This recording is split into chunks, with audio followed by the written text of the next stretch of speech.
अस्सलामु अलैकुम नाजरीन। जब भी मियाँ बीवी के दरमियान इख्तलाफ बढ़ जाए और नौबत अदालत तक पहुंच जाए तो अदालत सबसे पहले इस बात को यकीनी बनाती है कि फरीकैन के दरमियान तनाज़ा को किसी सूरत हल कर दिया जाए।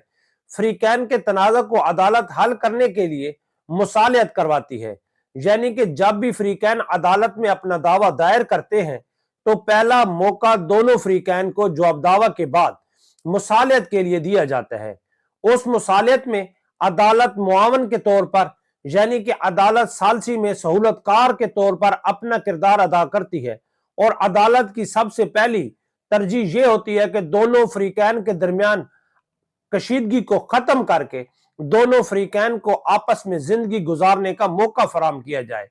लेकिन अगर दोनों फरीकैन आपस में मिल बैठकर किसी एक नतीजा पर ना पहुंचे तो फिर अदालत दोनों फरीकैन से शहादत तलब करती है। शहादत तलब करने के बाद दस्तावेजी और जबानी अदालत फिर दोनों फरीकैन को एक मर्तबा दोबारा आपस में मिल बैठकर तनाज़ा हल करने की दावत देती है, यानी कि अदालत दोनों फरीकैन को मुसालियत अखीर का एक मर्तबा फिर मौका अता करती है।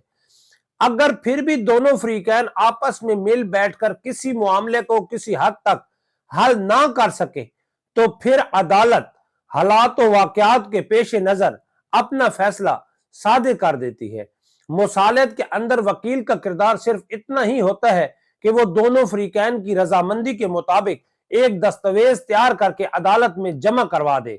क्योंकि दोनों फरीकैन की मौजूदगी में और दोनों वकील के दरमियान होने वाली गुफ्त तशनीद और फरीकैन के दरमियान बाहमी रजामंदी से जो भी दस्तावेज तैयार होगी वो उसी मुकदमा में बतौर सबूत पेश करके हर दो फरीकैन अपनी रजामंदी से अपने मुकदमे का फैसला करवा सकते हैं। इसलिए फैमिली मुकदमा में मुसालियत को बहुत बड़ी अहमियत हासिल है।